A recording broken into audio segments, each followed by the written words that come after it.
శ్రీ గురుభ్యో నమః. అందరికీ వందనం. గత కొంతకాలంగా మహాపుణ్యక్షేత్రం శ్రీశైలంలో ఉన్న పురాతన విశేష మఠాల గురించి పరిచయం చేస్తున్నాం. మీకు ఒక్కొక్క మఠంగా చూపించడం కూడా జరుగుతుంది. ఈ పంచమఠాలలో చిట్ట చివరిది శ్రీ సారంగధర మఠం. చిట్ట చివరి మఠం అయినప్పటికీ కూడా ఈ ఇంతకుముందు చూపించిన ఘంటా, భీమశంకర, విభూది, రుద్రాక్ష మఠాలకు మరికొన్ని మఠాలైనటువంటి నంది మఠం, భృంగి మఠం, వీరభద్ర మఠం ఇలాంటి మఠాలన్నీ కూడా శ్రీ సారంగధర మఠ ఆధీనంలోనే ఉండేవంట. కొంతకాలం క్రితం ఈ మఠం శిథిలావస్థలో చేరుకున్నప్పుడు శ్రీ శ్రీ శ్రీ రత్నానంద స్వామీజీ మహారాజ్ వారు ఈ మఠాన్ని పునఃనిర్మించారని చెప్తారు. ఇంతకుముందు చెప్పుకున్నాను మన ఈ భీమశంకర, ఘంట, విభూది, రుద్రాక్ష మఠాల విషయంలో ఈ 5 మఠాల్లోని శివలింగాల్ని పంచపాండవులు ప్రతిష్ఠించారని. ఇక్కడ శ్రీ సారంగధర మఠంలో ఉన్న లింగాన్ని ప్రతిష్ఠించింది ధర్మరాజు అని చెప్తారు. ఈ ఆలయం తూర్పు ముఖంగా ఉంటుంది. స్వామివారిని పంచలింగేశ్వర స్వామి అని పిలుస్తారు. చూసారు కదా, ఇక్కడ ఎదురుగా కనపడుతుంది. ఇదంతా కూడా సుమారు 7-8 శతాబ్దాల కాలంలో బాదామి చాళుక్యుల రాజుల పాలనలో ఈ మఠాన్ని నిర్మించినట్టుగా ఇక్కడ శాసనాలు ఉన్నాయి. 7వ శతాబ్దం నుంచి 15వ శతాబ్దం దాకా ఎన్నో శాసనాలు ఇక్కడ ఈ మెట్ల మార్గంలో, ఈ స్తంభాలపైన, ముఖమండపంలో మనకు కనపడతాయి. దురదృష్టవశాత్తు ఇక్కడ కొంచెం లోపలికి వెళ్ళి వీడియో తీయడానికి అనుమతి లేదు.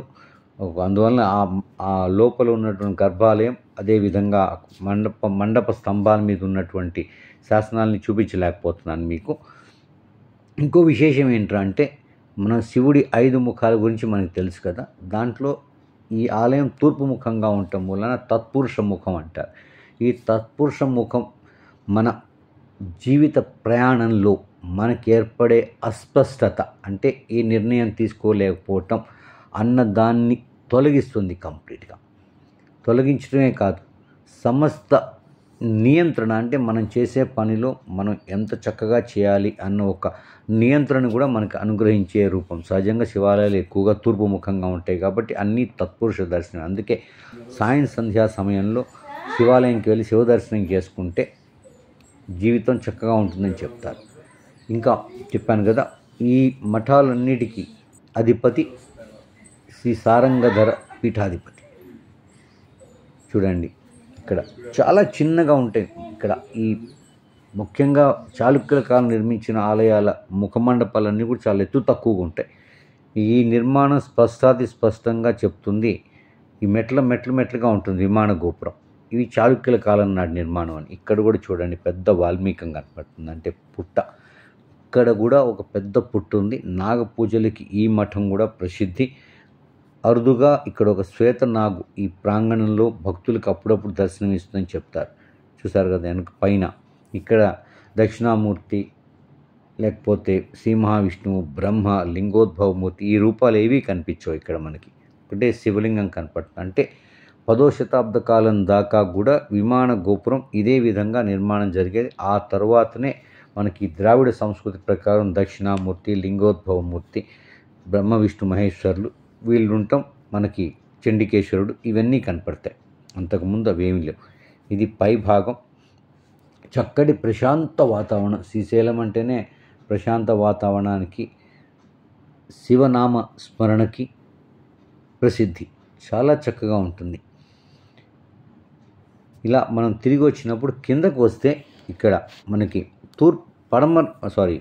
ఉత్తరముఖంగా మనకు ఒక ద్వారం కనపడుతుంది. ఈ ఉత్తరముఖంగా కనపడే ద్వారం మన ఆరుద్ర నక్షత్ర దర్శనం, అంటే శివముక్కోటి సందర్భంగా పరమేశ్వర దర్శనం కోసం ఈ ద్వారం ఏర్పాటు చేశారు. ఇది ఉత్తర దిశగా ఉంటుంది. చూడండి, మనకి ఎలాగైతే వైష్ణవాలయాల్లో వైకుంఠ ఏకాదశి చేస్తారో అలాగే ఆరుద్ర నక్షత్రం ఉన్న రోజున శివాలయాల్లో శివముక్కోటి జరుపుతారు. దానికోసం ఈ ఉత్తరముఖంగా ద్వారం కూడా ఏర్పాటు చేశారు. కొంచెం కిందకు ఉంటుంది, ఎత్తు తక్కువే, మండపాలు ఎత్తు తక్కువే, కానీ ఆలయం కొంచెం ఎత్తులో ఉన్నా కూడా ఇవన్నీ కొంచెం లోయలో ఉన్నట్టుగా కిందకు ఉంటాయి. చాలా చక్కటి అరుదైన ఆధ్యాత్మిక భావన ఇక్కడ ఉన్న 28 మండపాల ముఖమండపంలో కొద్దిసేపు ధ్యానం చేసినా కూడా ఆ ధ్యానం చాలా కాలం మనలో ఒక అంతర్లీనంగా ఉన్న శక్తిని వెలికి తీసుకొస్తుందని చెప్తారు పెద్దలు.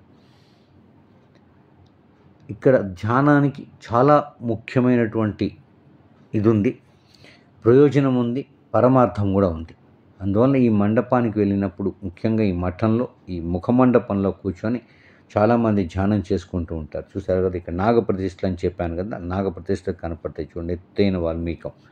ఇది గర్భాలయంకి వెలుపల విమాన గోపురం దగ్గరే ఉంటుంది. ప్రత్యేక ప్రదేశం కూడా ఏర్పాటు చేశారు. ఒకప్పుడు ప్రతి శివాలయంలో కూడా పుట్టలు కనపడేవి, మాకు చూసాం, మేము చాలా చోట్ల చూసిన పురాతన శివాలయాలలో.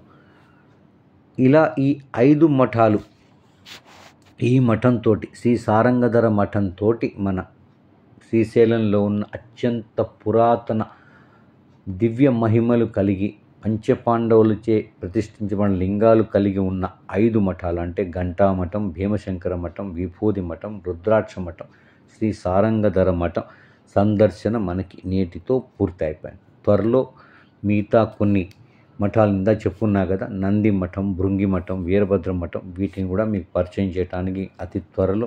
అదేవిధంగా శ్రీశైల ఆలయాన్ని, ఇంకా మల్లమ్మ కన్నీరు అని ఇంకొక ఆలయం ఉంది అక్కడ, ఇంకా కొన్ని క్షేత్రాలు చుట్టుపక్కల ఉన్నాయి, వాటిని కూడా మీకు పరిచయం చేయడానికి నా వంతు ప్రయత్నం చేస్తున్నాను.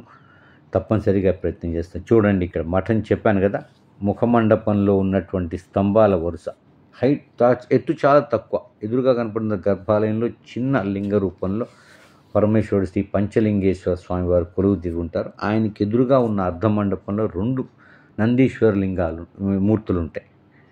2 మూర్తులు కూడా ఎడంకాలు ఎత్తి ఉంటుంది. అదొక విశేషంగా చెప్పుకోవాలి.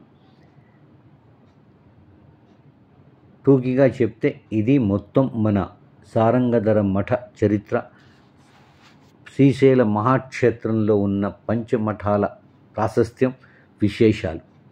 తప్పనిసరిగా వీలున్న వాళ్ళందరూ శ్రీశైలం వెళ్తే ఈ పంచమఠాలని దర్శించడానికి ప్రయత్నం చేయండి. గొప్ప ఆధ్యాత్మిక అనుభూతుల్ని మీరు పొందగలరని నేను ఘంటాపదంగా చెప్పగలను. ఈ వీడియో మీకు నచ్చినట్లయితే లైక్ చేయండి, షేర్ చేయండి, 10 మందికి పంచండి. మన పురాతన ఆలయాల్ని పరిచయం చేస్తున్న క్షేత్ర సమాచారం యూట్యూబ్ ఛానల్ని ప్రోత్సహించండి. నమఃశివాయ, నమఃశివాయ, నమఃశివాయ, నమఃశివాయ, నమఃశివాయ, నమఃశివాయ.